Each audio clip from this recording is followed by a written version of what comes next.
load balancer Azure ရဲ့ Microsoft Azure load balancer service ကြောင်းဆက်ပြီးလေ့လာကြည့်အောင် right အဲ့တော့ကျွန်တော်တို့ဒီ lab အရာအခုချိန်မှာဘယ်လိုဖြစ်လဲဆိုတော့ဒီ lab ကဒီမှာ right အဲ့တော့ကျွန်တော်နောက်ဆုံး setup ပြီးသွားတဲ့အချိန်ကြာလို့ရှိရင်ဒီအတိုင်းဖြစ်သွားလိမ့်မယ်လက်ရှိကြီးကတော့ကျွန်တော်ဒီတိုင်းပဲရှိနေတော့မယ် right အဲ့တော့ RG ဆိုတဲ့ resource group တစ်ခုရှိတယ်တော့ဒီထဲမှာဒါက VNet right အဲ့တော့ VNet ရဲ့ name က my VNet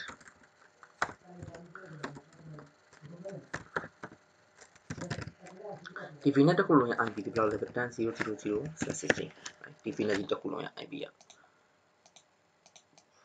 okay အဲ့တော့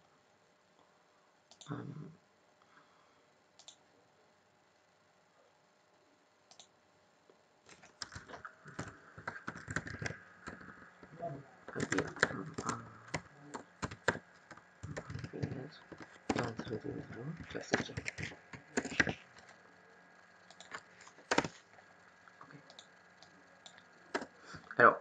ကျွန်တော်အခုဘာလုပ်မှာလဲဆိုတော့ဒီ VNet ထဲမှာတော့နောက်ထပ်တစ်ခုဘာရှိလဲဆိုတော့ subnet တစ်ခုရှိတယ်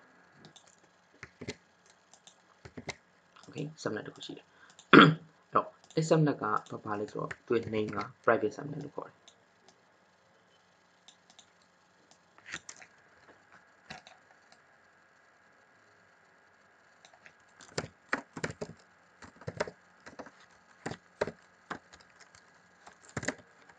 အဲ့တော့ဒီအခုကျွန်တော်ပြောလိုက်တဲ့ဟာဒီကျွန်တော် create လုပ်ပြီးသား result group ကျွန်တော် create လုပ်ပြီးသား my VNet ဆိုပြီးတော့ကျွန်တော် create လုပ်လိုက်တဲ့ဒီ VNet ထဲမှာ subnet တစ်ခုခွဲထားတယ် 10.0.0/24 okay နော်အဲ့တော့ဒီမှာ VNet နော်ဒီ VNet ဒီ my RG ဆိုတဲ့ထဲမှာရှိတယ်ပြီး subnet သူ့မှာ subnet တစ်ခုရှိတယ်အဲ့ subnet က 10.0.0 private subnet right အဲ့တော့ကျွန်တော်အရင်ဆုံးဘာလုပ်မလဲဆိုတော့ကျွန်တော် load balancer တစ်ခု create လုပ်မယ် load balancer ကိုသွားတာအဲ့တော့ဒီပုံမှာသွားပြီးတော့ load balancer လို့ရိုက်ရှာလို့ရတယ် search bar okay အဲ့တော့ရောက်လာရင် create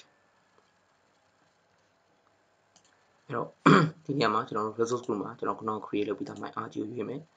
name ကကျွန်တော်ပါပေးမယ် my LB လို့ပေးလိုက် okay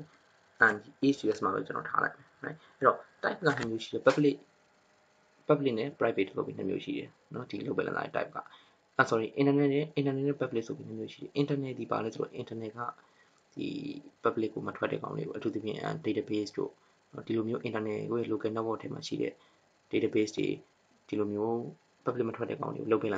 balancing လုပ်ချင် internet ကိုသုံးပြီးတော့ public ကကြတော့ internet ကနေမှတိုက်ရိုက်ဝင်မဲ့ traffic တွေကို load balancing လုပ်ချင်လို့ရှိရင်သုံးတယ်အဲ့တော့ SKU မှာလည်း standard နဲ့ basis plan ဆိုပြီး2မျိုးရှိတယ်အဲ့တော့ basis ကိုသုံးမယ်ဆိုလို့ရှိရင်ကျွန်တော် region နဲ့တစ်ခုပဲရမယ် global မရဘူးเนาะအဲ့တော့ different region တွေပါလေဆိုလို့ရှိရင်မရဘူး okay အဲ့တော့ကျွန်တော်basis ပဲသုံးလိုက်တော့เนาะအဲ့ဒါ global မရတော့ဘူးလေ regional ပဲ public IP address ကကျွန်တော်ဘယ်လိုပေးမလဲဆိုတော့ my LB လို့ပေးလိုက် my LB ရဲ့ IP လို့ပေးလိုက်เนาะ okay အဲ့တော့ IP assignment ဒီ static နဲ့ dynamic ရှိတယ် best practice က static ကိုပေးတယ် dynamic ဆိုရင် chain တွေမှာမြင်တဲ့ IP okay အဲ့တော့ IP basis တွေပါမထည့်တော့ဘူးပြီးရင် create တန်းလုပ်လို့ရပြီကျွန်တော် okay ပြောလို့ရှိရင် create ဒါဆိုလို့ရှိရင်သူ create လုပ်နေပြီ okay ဒါဆိုလို့ရှိရင် create လုပ်ပြီးသွားပြီ right go to results ကြည့်လိုက်လို့ရှိရင် load balancer ဝင်နေပြီ right ဒါမှ LB load balancer အဲ့တော့ IP address ကိုကြည့်ရင် from IP address ကိုသွားကြည့်လိုက်လို့ရှိရင်ဒီမှာသူ့ရဲ့ public IP မြင်ရတယ်အဲ့တော့အခုလက်ရှိ architecture ရဘယ်လိုဖြစ်သွားလဲဆိုတော့